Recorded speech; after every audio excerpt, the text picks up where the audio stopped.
கர்த்தராகிய இயேசுவின் நாமத்தினாலே வற்றாத நீரூற்று நேயர்களுக்கு இயேசுவின் இன்ப நாமத்தினாலே வாழ்த்துக்களை தெரிவித்துக் கொள்கிறேன். 191வது வேத வினாவிடை நிகழ்ச்சிக்கு உங்களை அன்புடன் நான் வரவேற்கிறேன். இந்த நாள் வேத வினாவிடை பகுதியின் தலைப்பு 10 3 1. 10 3 1. அதாவது 10 வார்த்தைகள் உங்களுக்கு திரையிலே காண்பிக்கப்படும். 10 வார்த்தைகள் காண்பிக்கப்படும். அந்த 10 வார்த்தைகளில் 3 வார்த்தைகளை தெரிந்து கொண்டு அதில் ஒரு சம்பவத்தை நீங்கள் கண்டுபிடிக்க வேண்டும். சரிங்களா? 10 வார்த்தைகளில் 3 வார்த்தைகளை வைத்து ஒரு சம்பவம். நான் கேள்விகளை கேட்கும் பொழுது உங்களுக்கு புரியும். சரிங்களா? நான் ஒவ்வொன்றா சொல்லும் பொழுது உங்களுக்கு புரியும். இப்போ இந்த 10 வார்த்தைகள்ல 3 வார்த்தைகளை வைத்து ஒரு சம்பவத்தை நம்ம கண்டுபிடிக்கணும். சரிங்களா?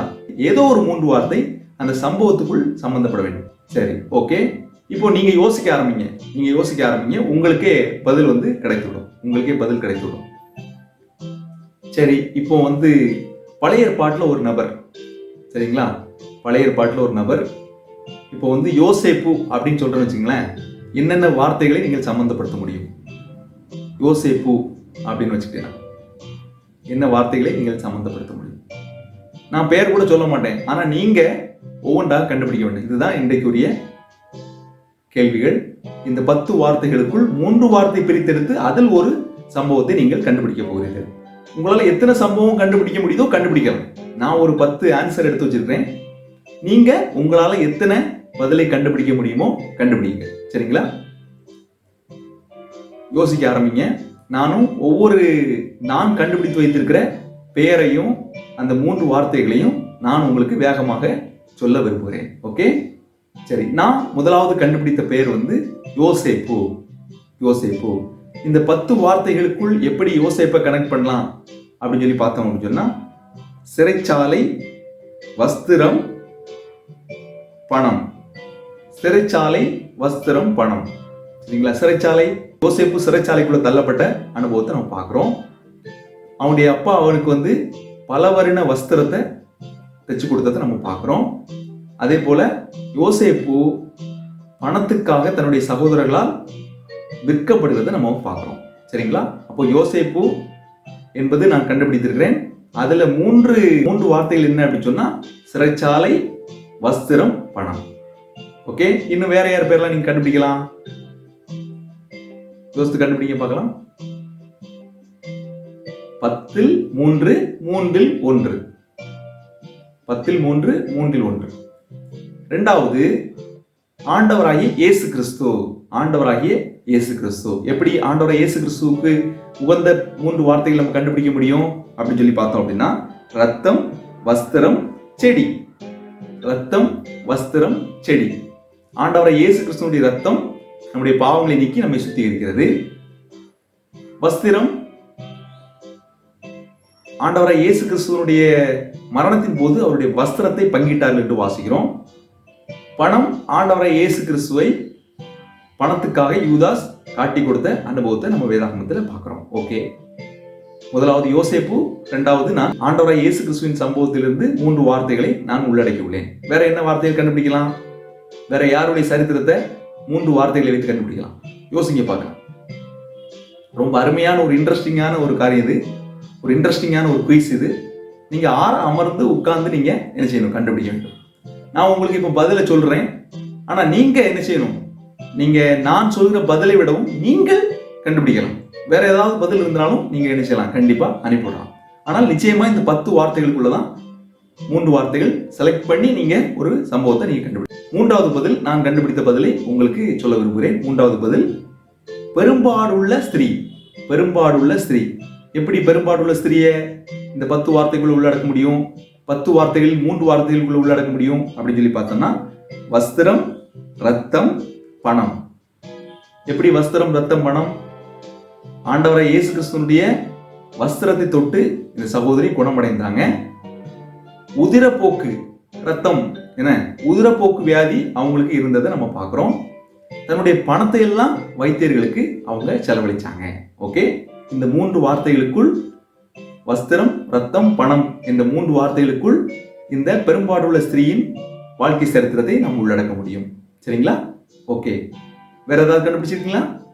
நான்காவதாக அடியேன் கண்டுபிடித்த பதிலை உங்களுக்கு சொல்ல விரும்புகிறேன். நான்காவதாக அடியேன் கண்டுபிடித்த பதில் பேதுரு. பேதுருவை எப்படி இந்த 10 வார்த்தைகளில் 3 வார்த்தைகளுக்குள் உள்ளடக்க முடியும்? பேதுரு. சரிங்களா? நான் கண்டுபிடித்த பதிலை உங்களுக்கு சொல்கிறேன். சிறைச்சாலை, மீன், ஆலயம். சிறைச்சாலை, மீன், ஆலயம். எப்படி சொல்ல முடியும்? பேதுரு சிறைச்சாலைக்குள்ள அடைப்பட்ட அனுபவத்தை நம்ம பார்க்கிறோம். சபையாரெல்லாம் ஜெபம் பண்ணாங்க. சரிங்களா? சிறைச்சாலை, மீன், பேதுரு மீன் பிடித்துக் கொண்டிருந்தார் அப்படிங்கிறது நம்ம பார்க்கிறோம். அடுத்தது ஆலயம் அப்படின்னு சொன்னா பேதுரும் யோவானும் 9ஆம் மணி வேளையில தேவாலயத்துக்கு ஜெபம் பண்ண போன அனுபவத்தை நம்ம வேதாகமத்துல பார்க்கிறோம். அப்போஸ்தலர் நடவடிக்கைகள்ல நம்ம இந்த சம்பவத்தை நம்ம பார்க்கிறோம். ஓகே, இந்த 3 வார்த்தைகளுக்குள் பேதுருவை நாம் என்ன செய்யலாம்? உள்ளடக்க முடியும். 5ஆவதாக நான் கண்டுபிடித்த பெயர் யூதாஸ். சரிங்களா? இந்த 10 வார்த்தைகளுக்குள் 3 வார்த்தையை எடுத்து பெயரை நாம் கண்டுபிடிக்க வேண்டும். அதுல யூதாஸ் என்ற பெயரை நான் கண்டுபிடித்திருக்கிறேன். எப்படி அப்படின்னு சொல்லி பார்த்தோம்னு சொன்னா, தைலம், பணம், ஆலயம். தைலம், பணம், ஆலயம் எப்படி சொல்ல முடியும்? மரியாள் தைலத்தால ஆண்டோடைய பாதத்தை துடைக்கும் பொழுது இவர் என்ன செய்றாரு? இதை வித்து தரித்திரத்தை கொடுத்துக்கலாமே அப்படின்னு சொல்லி சொல்றாரு. பணத்துக்காக ஆண்டவர் இயேசு கிறிஸ்துவை காட்டி கொடுக்கிறாரு.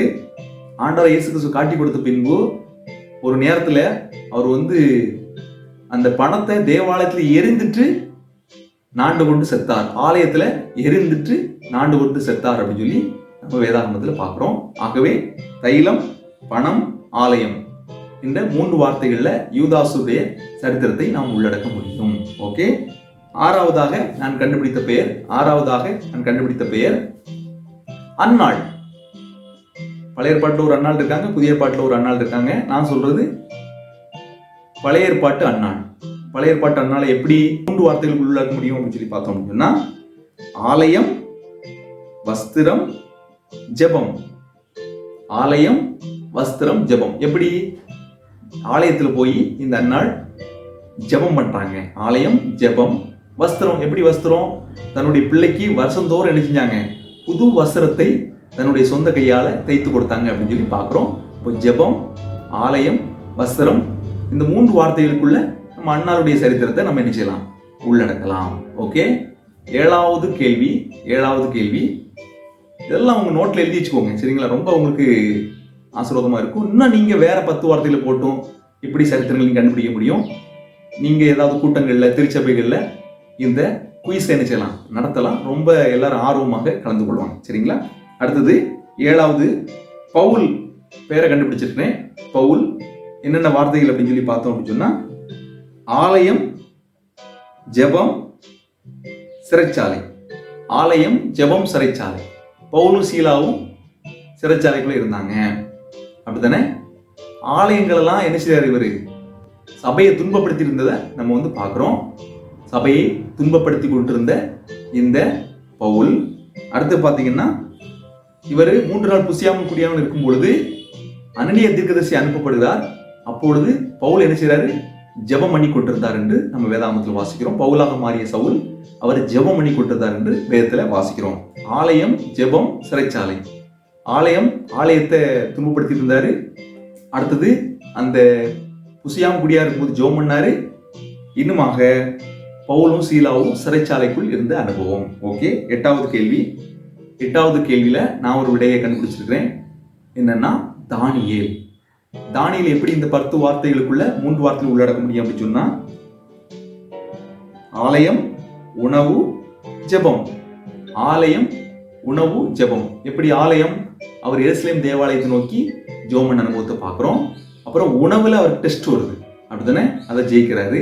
அவர் ராஜ போஜனத்தை சாப்பிடல, அவருக்குன்னு தனியா உணவு ஆயத்தமாக்கப்பட்டதை நம்ம பார்க்கிறோம். அடுத்து ஜெபம். தானியேல் 3 வேளை அவர் ஜெபம் பண்ணாரு அப்படின்னு சொல்லி நம்ம வேதாகமத்துல வாசிக்கிறோம். ஓகே, இது 8வது பதில். ஓகே, 9வது பதில் எப்படி நம்ம கண்டுபிடிக்கலாம் பார்த்தோன்னா, எலியா தீர்க்கதரிசி எப்படி கண்டுபிடிக்கலாம் பார்த்தோன்னா, செடி, உணவு, ஜெபம்.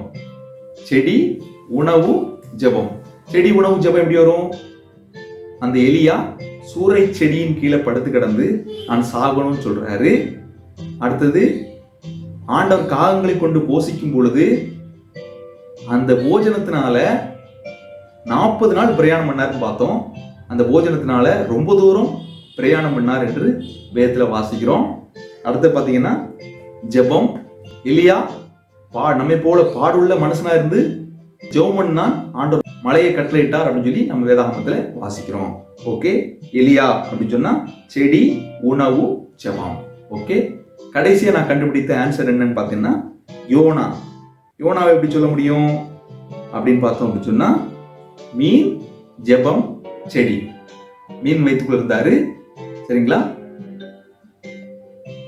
ஜெபம், மீன் வயிற்றுக்குள்ள இருந்து அவர் ஜெபம் பண்ணாரு.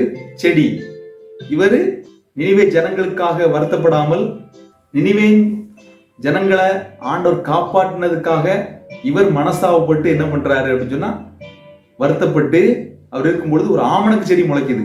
வனாந்தரத்தில் இருக்கிறாரு, ஆமணக்கு செடி முளைக்குது. அந்த ஆமணக்கு செடி ஆண்டவருக்கு நிழலுக்காக கொடுக்குறாரு. அது திடீர்னு காஞ்சி பட்டு போயிடுது. உடனே அவருக்கு மனசுக்கு விசனம் ஆயிடுது. இப்படி ஒரு காட்சியை அவர் பார்க்கிறாரு.